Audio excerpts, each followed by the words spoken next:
Habari za leo ndugu mtazamaji na mfuatiliaji wa channel hii. Kwa majina naitwa Bruno Alisoni Mwangwale. Natokea kampuni ya Ripia Business Consultants, kampuni inayojihusisha na ushauri pamoja na utoaji wa mafunzo kuhusiana na biashara pamoja na uendeshaji wa shughuli mbalimbali za ujasiriamali. Kwa siku ya leo nataka nizungumze na ninyi kuhusiana na changamoto mbalimbali zinazozikumba asasi za kiraia ama NGOs katika maeneo mbalimbali ya jamii yetu. Ujumbe wangu unawalenga wasimamizi wa mashirika hayo, waanzilishi wa mashirika hayo, ama wafanyakazi waliopo ndani ya mashirika, ama mtu yeyote ambaye anatamani kuingia katika tasnia ya mashirika yasiyokuwa ya kiserikali. Awali ya yote naomba nieleze uzoefu wangu. Nimefanya kazi na taasisi katika taasisi mbalimbali za kiserikali, lakini pia nimefanya kazi na mashirika mbalimbali. Na miongoni mwa kazi ambazo nimefanya, baadhi ya maeneo nimefanya kazi kama mratibu wa mashirika yasiyokuwa ya kiserikali katika ngazi ya wilaya. Na katika nafasi hiyo nimeweza kujifunza mambo mbalimbali yanayohusiana na uendeshaji wa mashirika. Lakini kwa leo nitaomba nieleze changamoto kubwa 5 ambazo nimeziona zinazikabili mashirika mengi yasiyokuwa ya kiserikali. Changamoto ya kwanza, nimebaini kwamba pamoja na uwepo wa mashirika mengi katika maeneo mbalimbali ya wilaya ya jamii, lakini ni mashirika machache sana ambayo yanafanya kazi, yana miradi na yapo hai. Unaweza kwenda katika baadhi ya halmashauri ukakutana na mashirika yaliyosajiliwa, ukakutana na mashirika 20. Lakini cha kushangaza utabaini kwamba mashirika ambayo yako hai na yanatekeleza miradi hayazidi 5. Hilo ni changamoto. Hiyo ni changamoto ya kwanza ambayo nimeiona. Changamoto ya pili, nimejifunza kwamba uwezo wa baadhi ya mashirika yanakosa wataalamu ambao wangeweza kuwasaidia katika uandaaji wa nyaraka muhimu za uendeshaji wa mashirika. Nyaraka hizo ni pamoja na mpango mkakati wa shirika, lakini vile vile mpango wa kutafuta fedha kutoka kwa wadau na wahisani mbalimbali. Kwa ukipita katika mashirika mengi unakuta hawana nyaraka za namna hiyo za kuwasaidia katika uendeshaji wa shughuli mbalimbali za mashirika.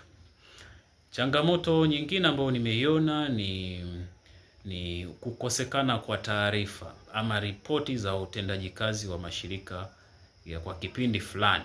Kama tunavyofahamu kwamba kwa vyovyote vile tunategemea kwamba shirika ambalo liko hai basi litakuwa linaandaa taarifa kuhusiana na kazi zake za kila siku, iwe zimepata ufadhili ama ni kwa vyanzo vyake vya ndani. Tunategemea tuwe na angalau taarifa ya mwezi, taarifa ya miezi 3 mpaka 4, lakini pia kuwe na taarifa ya mwaka, whether umepata ufadhili ama hakuna ufadhili. Lakini kwa uzoefu wangu nimebaini kwamba mashirika mengi yanakosa taarifa hizo. Lakini pia hata wale wachache ambao wanakuwa na taarifa zile zinakosa vitu vya msingi, zinakosa vitu vya msingi vya kuzifanya ziwe taarifa bora. Kama tunavyofahamu kwamba mfadhili yeyote anapohitaji kutoa ruzuku kwa shirika fulani, basi moja ya nyaraka muhimu ambazo atahitaji kuzipata ni taarifa za utendaji kazi wa mashirika, taarifa za kazi za kawaida, lakini pia taarifa za masuala ya fedha.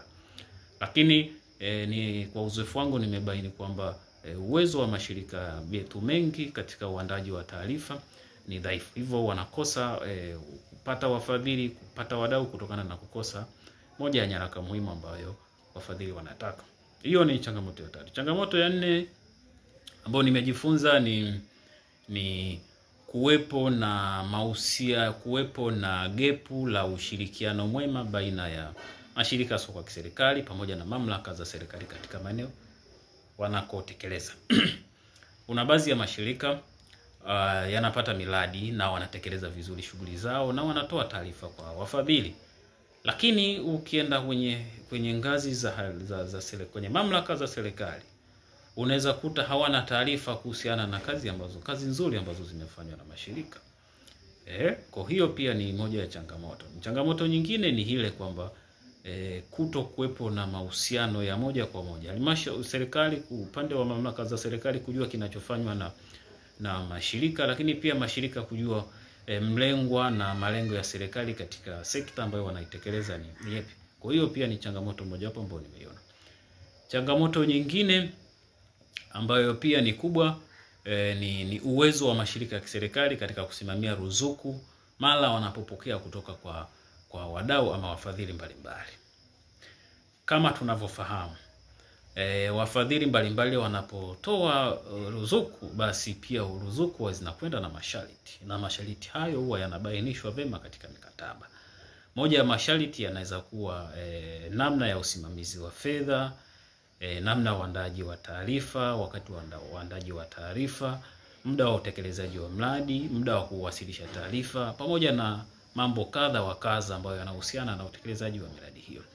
Lakini kuna baadhi ya mashirika ambayo yanashindwa kuandaa taarifa nzuri ambazo zingeweza kuwashawishi wale donors ama wafadhili ili waendelee kutoa ufadhili katika kipindi kingine kinachofuata, ama kuwatumia wafadhili hao kama marefali kwa ajili ya kuomba ruzuku mahali kwingine. Kwa hiyo pia ni miongoni mwa changamoto nyingine ambayo nimeiona kwa baadhi ya mashirika, kwa sababu nishawahi kubaini kwamba kuna baadhi ya mashirika yamepokea ruzuku, ile ruzuku imetumika, lakini kumekuwa na makosa mengi katika matumizi ya zile ruzuku, kiasi kwamba yule dona ama mfadhili hatamani tena kuendelea kufanya kazi ama kurudi kufanya kazi na taasisi ya namna hiyo. So hizo ni baadhi ya changamoto ambazo kwa uzoefu wangu nimeziona zinazikabili mashirika mbalimbali yaliyopo katika maeneo yetu. So kwa sisi Lipia Business Consultants tuna timu ya wataalamu ambao baadhi wanafanya kazi kwenye mamlaka za serikali, lakini wengine wanafanya kazi kwenye taasisi binafsi. Tumeleta ofa maalum kwa ajili ya kusaidia waendeshaji wa mashirika yasiyokuwa ya kiserikali, ama kwa mtu ambaye ana nia ya kusajili ama kuendesha shirika soko la kiserikali.